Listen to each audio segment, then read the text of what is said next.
Condition number one of the perfect storm, the baby boomer phenomenon. Ray Kroc once said the two most important requirements for major success are, first, being in the right place at the right time, and second, doing something about it. Would you agree that the success of a business has a lot to do with timing? Throughout history, timing has been a major cause of many Americans' wealth. If you think about the 90s, what industry would you say created the most millionaires? Do you remember what happened to Silicon Valley? It seemed like every other day a new company was experiencing a level of growth that caused their stock to double over and over and over again. But even with these amazing statistics, would you say that most people started investing in the stock market early on in the boom, or did they wait until 1999? Most people waited until 1999 to invest, but by then it was too late. The next boom experienced somewhere between 2000 and 2007, and that was a real estate boom. Again, the question is very simple. Did most people get involved in real estate in the early 2000s, or did most wait until 2004, 2005? Once again, the vast majority invested too late to experience the surge of the boom. I've finally come to the conclusion that human nature has a tendency to want to wait and see if others experience success first before diving in ourselves. But by then, the opportunity has more than likely passed us by. Have you ever caught yourself telling a friend, why don't you go make money first, then call me?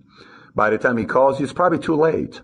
Pay very close attention to the details in the next few chapters, especially if you missed the last two booms. You certainly don't want to miss this next one. It's been said that if you want to time the market and make a fortune, find out what baby boomers need next and do something about it at the early stages of the boom. If you look at the baby boomer generation, you will see an interesting trend. An estimated 76 million baby boomers were born in America from 1946 to 1964. That may not compare to the numbers in China or India, but there's never been a time where more babies were born in America. But the question you may ask is, why were they born after 1946? Well, World War II ended in 1945, which allowed many soldiers to return to their families. What would you say was on the top of the soldier's list when he saw his wife he hadn't seen for a long time? You got it, making babies. America was on fire making babies during that 18-year period.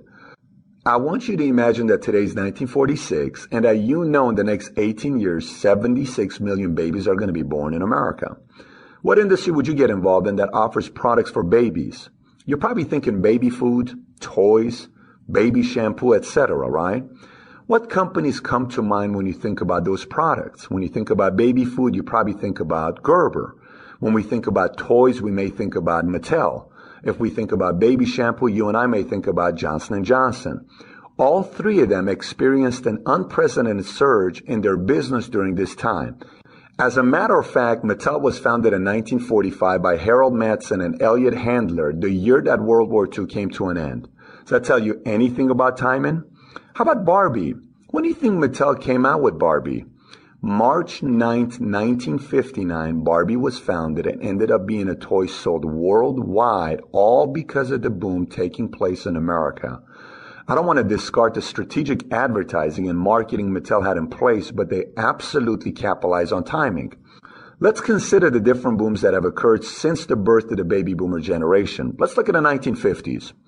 In the 50s and early 60s, boomers started turning 5 to 7 years old. What do kids start attending at that age? That's right, they go to schools. But there was a challenge with the number of boomers needing to go to school, considering there weren't enough schools to facilitate 76 million children. There was a need to build more schools. Which industry do you think boomed next? Since there was a need to develop schools, the construction industry started booming. The U.S. Department of Education did a study in January of 1999 titled, How Old Are America's Public Schools? Now, and here's what the numbers look like. 28% of all public schools in America were built before 1950. 45% of all the public schools in America were built between 1950 and 1969. That's almost half of all public schools were built because of baby boomers. And then 17% were built between 70 and 84, and only 10% were built from 85 to 99. That tells you something about timing. Matter of fact, National Center for Education Statistics once said, the increase in the construction of schools between 1950 and 1969. To keep listening to this audiobook, I've left you a link in the description so you can do it at no cost thanks to Audible's 30-day free trial.